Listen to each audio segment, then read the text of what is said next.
Assalamualaikum warahmatullahi wabarakatuh. Lihat sobat-sobat semuanya, lobster Mimin sudah menetas telurnya. Bab 731 Kematian Gongchang, Penatua Matahari. Gongchang melangkah maju dengan cepat, mengangguk dan membungkuk. Sun Jianjun berhenti.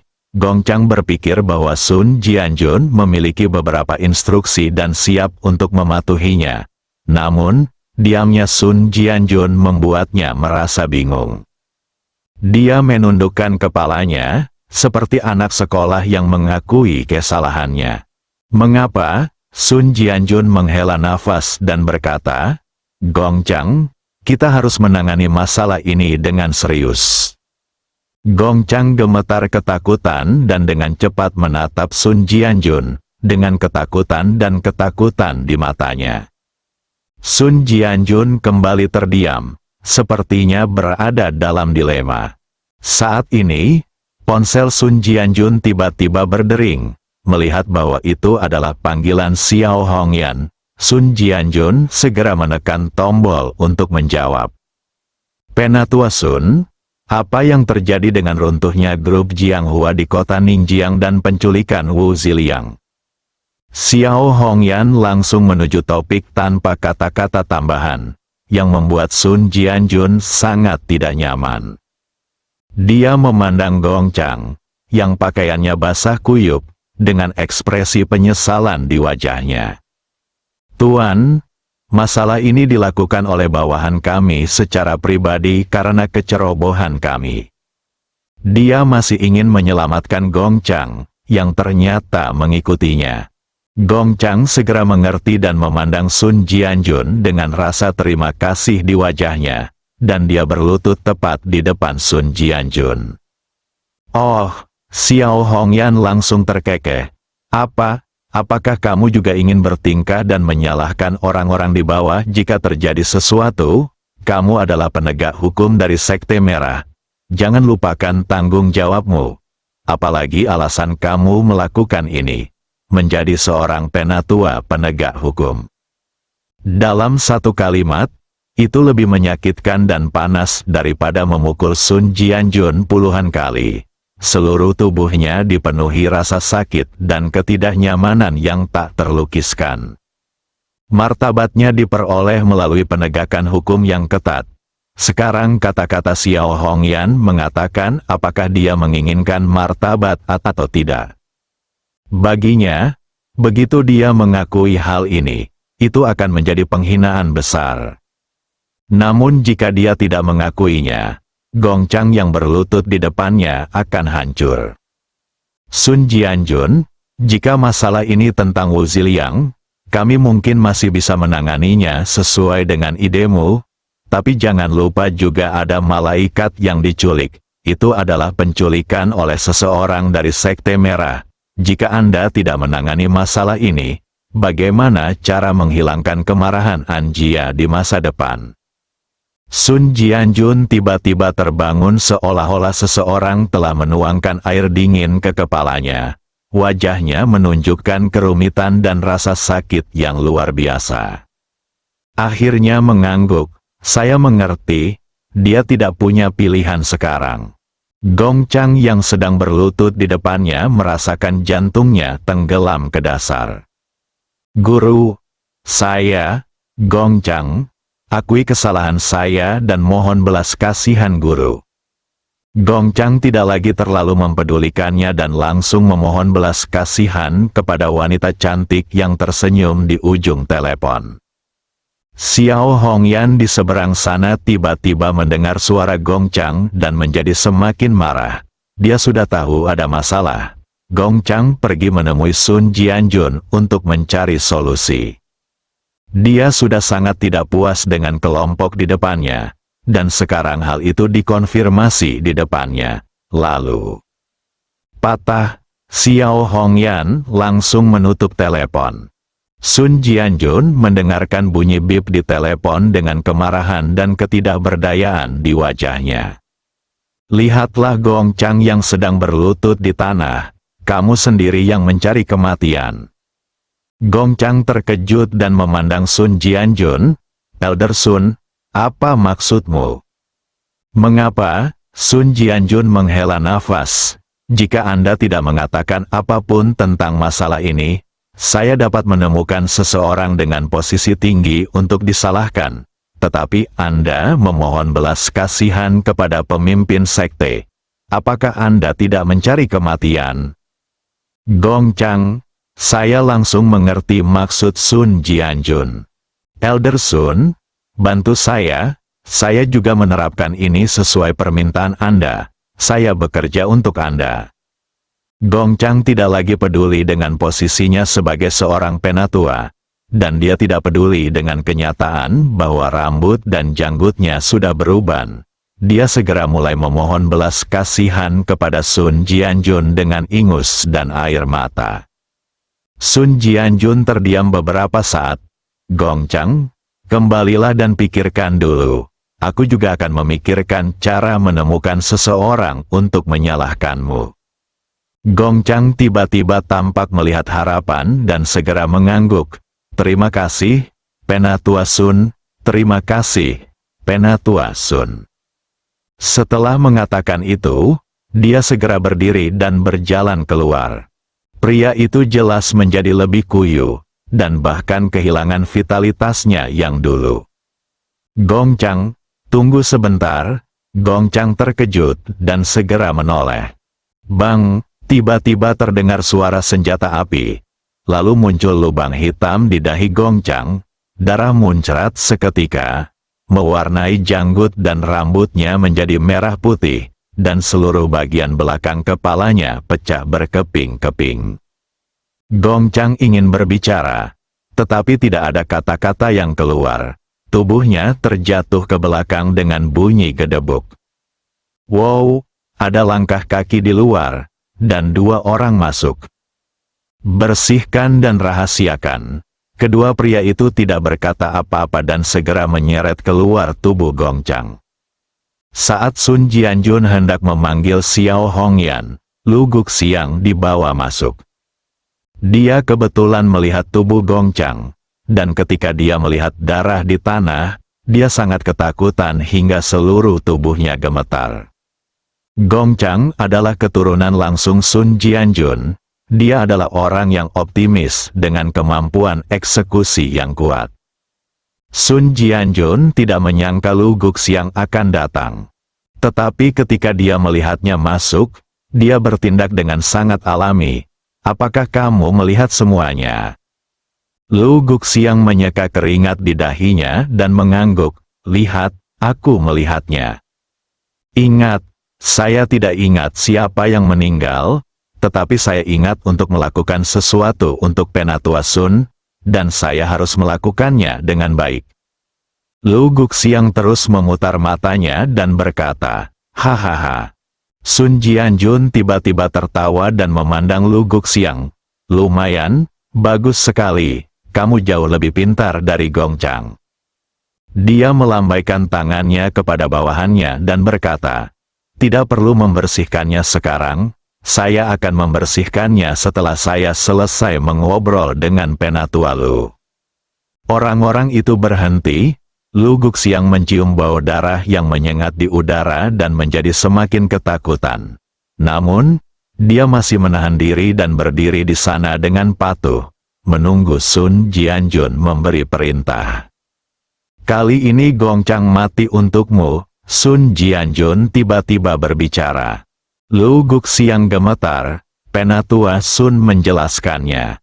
Terakhir kali kamu ingin membunuh Ji Fei.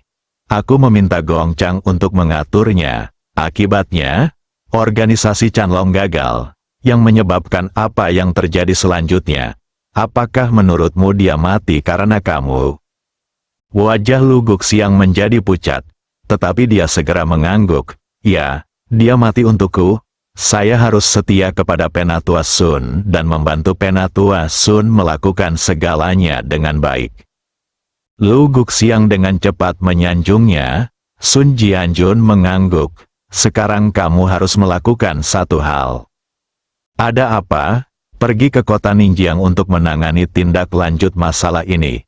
Ngomong-ngomong, Ji Fei dan grup Li di belakangnya akan menghilang sepenuhnya dan selamanya. Hati Lu Guxiang bergetar, dia tidak percaya diri. Tapi memikirkan Gongchang, saya langsung mengangguk. Jangan khawatir, Penatua Sun, saya berjanji untuk menyelesaikan misinya. Saat ini, ponsel Sun Jianjun berdering lagi, dan Xiao Hongyan menelepon lagi. Bab 732, Gerbang Merah melanggar janji. Sun Jianjun menutup mulutnya dengan tangan untuk memberi isyarat kepada Lu Guxiang agar tidak berbicara. Meskipun Lu Guxiang tidak tahu siapa yang menelepon, dia sangat patuh dan segera tutup mulut dan berhenti berbicara. Sun Jianjun menjadi semakin puas. Ketika dia memikirkan Gongchang, dia ingin mati, dia bersikeras memohon belas kasihan pada Xiao Hongyan. Tetapi sebagai hasilnya, dia tidak dapat memohon belas kasihan pada Gongchang kematian. Dalam hati, saya tidak hanya membenci proyek tersebut, tetapi juga tidak memiliki fleksibilitas seperti Lu Guxiang. Dia menekan tombol jawab, memaksakan senyum di wajahnya dan berkata, "Halo, Guru." Apa yang terjadi sebelumnya membuatnya kehilangan ketenangan dan ketenangan sebelumnya di depan Xiao Hongyan, dan dia jelas jauh lebih sopan. Ketika Lu Guxiang mendengar kata Master Sekte, tubuhnya tiba-tiba berdiri tegak, seolah dia sedang tersenyum seperti gadis cantik yang berdiri di depannya, dan jantungnya berdebar-debar. Namun, dia segera menyadari bahwa meskipun dia juga salah satu dari 12 tetua Sekte Merah, statusnya sebagai tetua sangat berbeda dengan Sun Jianjun. Jika itu dia tidak akan punya nyali untuk berbicara dengan orang lain seperti ini. Aku tidak hanya menghela nafas secara diam-diam di dalam hatiku. Tetua Sun, keluarga Wu baru saja menelepon. Mereka berharap Sekte Merah kita dapat melenyapkan Ji Fei dan membalaskan dendam Wu Ziliang. Xiao Hongyan berkata dengan tenang dan acuh tak acuh. Mata Sun Jianjun langsung berbinar, dengan keterkejutan di matanya. Dia kebetulan mengirim Lu Guxiang untuk menangani Ji Fei, dengan tujuan membunuh Ji Fei. Awalnya, aku masih khawatir keputusan pribadiku akan menyinggung perasaan Xiao Hongyan, atau bahkan membuat Xiao Hongyan marah lagi. Tetapi sekarang setelah aku benar-benar memberikan pedang kepada Sang Fang, aku merasa sangat gembira. Master Sekte mengirimmu, dan aku akan melakukan yang terbaik untuk menyelesaikannya. Sebuah cibiran muncul di wajah wanita cantik yang tersenyum itu, dikirim oleh Master Sekte, berusaha sekuat tenaga, itu semua hanya bohong. Namun, dia terlalu malas untuk mengungkapkannya. Kamu bisa mengatur masalah ini saja. Dengan keras, tutup telepon. Sun Jianjun mendengarkan bunyi bip di telepon dan tidak menyadari kemarahan Xiao Hongyan. Sebaliknya, dia melambai kepada Lu Guxiang dengan penuh semangat. Sekarang kamu dapat pergi ke kota Ningjiang untuk menangani Ji Fei secara terbuka. Hati Lu Guxiang bergetar, dan dia masih sedikit takut saat memikirkan Ji Fei. Namun, sekarang saya hanya bisa gigit jari dan setuju. Tidak masalah, saya akan siap sekarang. Lu Guxiang menunjukkan antusiasme yang besar, yang membuat Sun Jianjun sangat senang. Sun Jianjun memberikan beberapa instruksi lagi, dan bahkan mengirimkan 4 pengawalnya untuk membantu Lu Guxiang, yang membuat Lu Guxiang merasa lebih nyaman. Tentu saja, dia juga tahu bahwa dia sedang menatapnya. Lu Guxiang dan orang-orangnya bergegas ke kota Ningjiang. Xiao Hongyan menutup telepon, berpikir sejenak, dan menghubungi Seng Lingyun. Ketika Seng Lingyun menjawab panggilan ibunya, hal pertama yang dia katakan adalah dia ingin kembali dan tidak ingin lagi tinggal di Villa Hui Huiyuan milik Ji Fei. Xiao Hongyan langsung menolak, dan akhirnya memberitahu Seng Lingyun bahwa orang Hongmen akan mengirim seseorang untuk membunuh Ji Fei, dan memintanya untuk mengingatkan Ji Fei agar berhati-hati. Seng Lingyun langsung menolak melalui telepon dan bahkan mengatakan bahwa akan lebih baik membunuh Ji Fei agar dia bisa menghilangkan kebenciannya. Hal ini membuat Xiao Hongyan tersenyum pahit, dan akhirnya dia berhenti berbicara dan menutup telepon. Di dalam villa nomor 1 Hui Yuan, Seng Lingyun duduk di ruang tamu dan langsung melemparkan ponselnya ke sofa. Sialan Ji Fei, lebih baik aku membunuhmu. Mencicit, pintu villa terbuka, dan Ji Fei serta Li Ruoxi masuk bersama. Seng Lingyun dengan cepat menutup mulutnya. Ji Fei sudah tersenyum dan bertanya, Seng Lingyun, siapa yang ingin membunuhku? Kenapa kamu begitu bahagia? Seng Lingyun, wajahnya memerah seperti kertas merah, dan dia menatap Ji Fei, tidak tahu harus berkata apa. Li Ruoxi juga melihat ke arah Seng Lingyun. Lingyun, apa yang terjadi? Apakah kamu akan menemukan seseorang untuk membunuh Ji Fei karena makan siang? Dahi, Seng Lingyun merasa dia bahkan tidak bisa mandi jika melompat ke Sungai Kuning. Apa yang dia katakan? Awalnya, Xiao Hongyan memberitahunya berita itu sehingga Seng Lingyun bisa membantu di depan Ji Fei dan mendapatkan lebih banyak wajah. Sekarang bagus, daripada mengirimkan bantuan, dia menjadi penjahat. Jika seseorang benar-benar menyerang Ji Fei, itu akan menjadi hasutannya. Seng Lingyun sangat tertekan hingga dia ingin membentur tembok.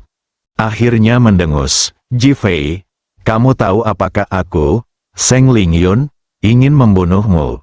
Tapi aku mengingatkanmu bahwa jika seseorang ingin menyerangmu, berhati-hatilah, kamu mungkin mati tanpa menyadarinya. Seng Lingyun menemukan bahwa pengejarannya yang terus-menerus terhadap Ji Fei di masa lalu tidak hanya tidak efektif, tetapi juga membuat Ji Fei semakin bosan, jadi dia mengubah strateginya. Li Ruoxi sudah mendengar masalahnya dan buru-buru melangkah maju.